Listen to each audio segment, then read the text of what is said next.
रानी village में plot आ रहा है। हाईवे को भी क्रॉस हो गया पानी में। देखिए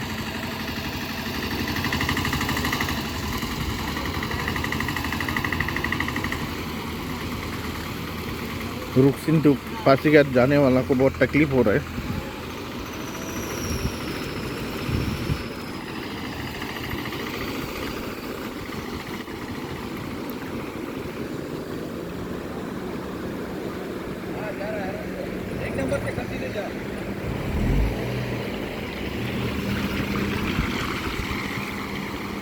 ये एक गाड़ी निकालने के लिए कोशिश कर रहा है अभी।